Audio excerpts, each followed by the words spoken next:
Na segunda metade do século XIX, Dom Pedro II era o imperador do Brasil. O país, estável politicamente, começava a reativar sua economia. No panorama internacional, o Brasil era produtor e exportador de matérias-primas e gêneros agrícolas e importador de produtos industrializados.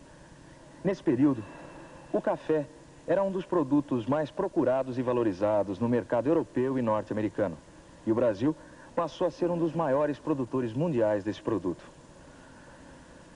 A produção de café em grande escala começou no Vale do Rio Paraíba, entre os estados do Rio de Janeiro e São Paulo.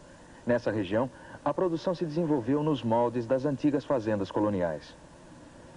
Eram latifúndios monocultores, onde se utilizava mão de obra escrava e técnicas de produção manuais e rudimentares.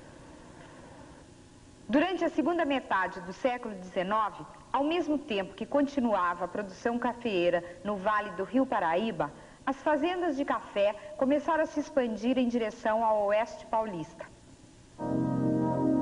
Nessa região, inicialmente também se estabeleceram grandes propriedades monocultoras de café com mão de obra escrava. Mas desde o começo, a produção do oeste paulista se desenvolveu de maneira diferente da produção do Vale do Paraíba. Os proprietários de terras dessa região montaram suas fazendas de café com altos recursos, conseguidos através de empréstimos feitos em bancos estrangeiros, principalmente ingleses. Atendendo direta ou indiretamente aos interesses europeus, esses cafeicultores introduziram técnicas de produção mais modernas e eficientes. Começaram a ser utilizadas, por exemplo, máquinas de beneficiamento de café que garantiam uma qualidade melhor do produto segundo as exigências do mercado europeu. As fazendas do oeste paulista foram se transformando em verdadeiras empresas. Em 1880, as fazendas de café da região do Vale do Rio Paraíba já eram bem menos produtivas que as fazendas empresas do oeste paulista. A partir dessa época, o oeste paulista se tornou a maior região produtora de café do Brasil e o café, principal produto brasileiro de exportação. Junto às novas técnicas de produção, os capitais estrangeiros aplicados nas fazendas de café do oeste paulista trouxeram outras inovações. Foram instaladas estradas de ferro que cortavam todo o interior cafeiro paulista, facilitando o transporte do café.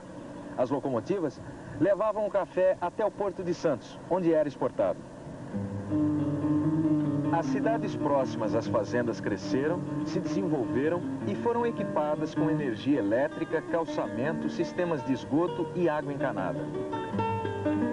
Surgiram também diversos bancos e casas de importação e exportação. O Porto de Santos foi equipado e modernizado. Todas essas inovações eram necessárias para a comercialização do café em grande escala e para a entrada dos produtos industrializados. As empresas estrangeiras, principalmente as inglesas, que financiavam essas obras e controlavam seu funcionamento, obtinham grandes lucros. De todas essas mudanças e inovações trazidas pela expansão da produção cafeeira, a mais importante foi a substituição da mão de obra escrava pela mão de obra livre. Desde o início do século XIX, a Inglaterra vinha pressionando todos os países e colônias sob sua influência, inclusive o Brasil, para que deixassem de utilizar mão de obra escrava. Para a economia inglesa, era mais interessante que o trabalho no Brasil fosse assalariado. Isso porque o capital inglês pretendia financiar a instalação de novos meios de transporte e de infraestrutura urbana nos países até então escravistas. E para isso, era fundamental a criação de camadas sociais médias que pudessem se utilizar dessas inovações. No Brasil, as pressões inglesas, nesse sentido, sempre encontraram muita resistência. Depois de tantos anos de escravismo, o trabalho manual era visto de maneira pejorativa, sendo reservado apenas aos escravos. Além disso, a maioria dos grandes proprietários de terras de norte a sul do país continuava utilizando a mão de obra escrava por considerarem a opção mais rentável dentro do sistema produtivo existente. As pressões inglesas sobre o Brasil continuaram, até que em 1850 foi promulgada uma lei que extinguia o tráfico negreiro nas costas brasileiras, a Lei Eusébio de Queiroz. Mas os escravos continuaram entrando no Brasil através do contrabando, porém em menor quantidade. Assim, o preço dos escravos aumentou muito e houve uma intensificação do tráfico interno. Os proprietários de escravos do Nordeste passaram a vendê-los para o Sul, onde a produção cafeeira se expandia. Na década de 1870, por causa da escassez e dos altos preços dos escravos, os fazendeiros do Oeste Paulista começaram a utilizar os trabalhadores livres em suas plantações de café. Além disso, os escravos se rebelavam, incentivados pelos movimentos abolicionistas, o que tornava a utilização da mão de obra escrava nas fazendas muito instável. Os trabalhadores livres brasileiros passaram a ser recrutados apenas para derrubar matas ou preparar áreas destinadas aos novos cafezais. A produção de café, no entanto, seria ampliada com o uso da mão de obra imigrante. Na década de 1880, o governo brasileiro passou a custear a vinda de imigrantes europeus para o Brasil, o que representou um grande incentivo para a imigração. Os fazendeiros do Oeste Paulista passaram a substituir a mão de obra escrava pelos trabalhadores imigrantes. De origem italiana ou alemã, as famílias de imigrantes não paravam de chegar para trabalhar nas fazendas de café. Apesar da utilização da mão de obra livre na agricultura, o Brasil continuava a ser um país escravista. E apesar da disponibilidade da mão de obra livre nacional, nas áreas onde a produção agrícola estava mais desenvolvida, optou-se pela utilização do trabalhador imigrante ao invés do trabalhador livre brasileiro. O imigrante já vinha da Europa acostumado com esse sistema de trabalho.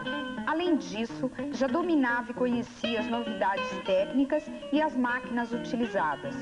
Tudo isso representava para o produtor uma grande economia de tempo e de investimento.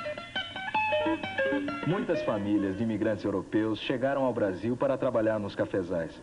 Depois, muitos imigrantes se transferiram para as cidades, levando com eles seu trabalho, seus ofícios e sua cultura. A mesma coisa aconteceu com os avós da Juliana e da Andréia, não foi mesmo? Foi. Os meus avós, quando vieram da Itália, eles se estabeleceram aqui no Brasil, né? E, consequentemente, nós continuamos até hoje com a mesma atividade deles, de cantineiros, né? Aqui na Bela Vista, onde a gente se encontra no momento, existem casos semelhantes aos meus, como, por exemplo, o da Andréia. Pois é. O meu avô veio para o Brasil, se estabeleceu e continuou com a profissão de eletricista. Depois mandou chamar a minha avó, que veio para o Brasil e também se estabeleceu e começou a trabalhar como governanta. E a mesma coisa aconteceu com muitas outras famílias de imigrantes europeus que trouxeram para o Brasil toda a cultura urbana e industrial europeia. Com o desenvolvimento cafeeiro, o eixo econômico brasileiro se deslocou do Nordeste para o Sudeste, principalmente Rio de Janeiro e São Paulo. O café foi o maior responsável pelo crescimento do mercado interno brasileiro, principalmente depois da introdução do trabalho livre.